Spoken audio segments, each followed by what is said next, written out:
国际消息来看，川普掠委内瑞拉的总统马杜罗因翁仔某，还无到一礼拜的时间，找到川普就要求美国石油的业者爱投资至少1000亿的美金，打算要来主导委内瑞拉石油的产业。不过业者烦恼讲，委内瑞拉的局势无稳定，所以还在考虑敢真正要甲钱降落。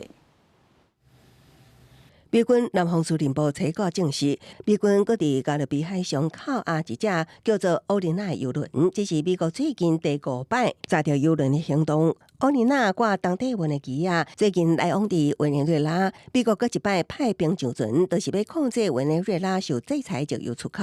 美国总统川普初稿伫白宫结束甲美国石油公司高层的会议了后，对记者表示，顶礼拜六，美国成功掠到委内瑞拉总统马杜罗翁仔某会当讲，就是奇迹。南美洲国家拢真欢喜。What we've done is, some people would say it's a miracle. Actually, what we've done. And Venezuela's happy. I think they're all going to be happy. Thank you very much, everybody. 较早伫北京，川普要求我20间美国石油企业高层针对投资委内瑞拉石油开会。川普要求至少爱投入1000亿美金，大约超过3.1兆台票，恢复美国石油生产。佮较讲，若美国无投资，中露两国就会介入。同时也表示无必要佮对美国发动第2摆攻击。 One thing I think everyone has to know is that if we didn't do this, China or Russia would have done it. And the other thing people ask about the second wave, I don't think it's going to be necessary.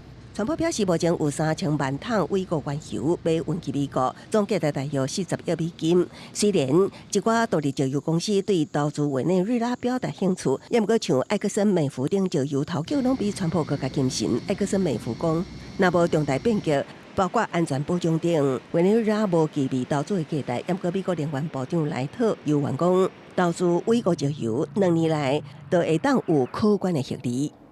Permissions, approvals, no money, no guarantees, no nothing, just approvals. They see a pathway to grow their production by 50% in the next 18 to 24 months. That's tremendous.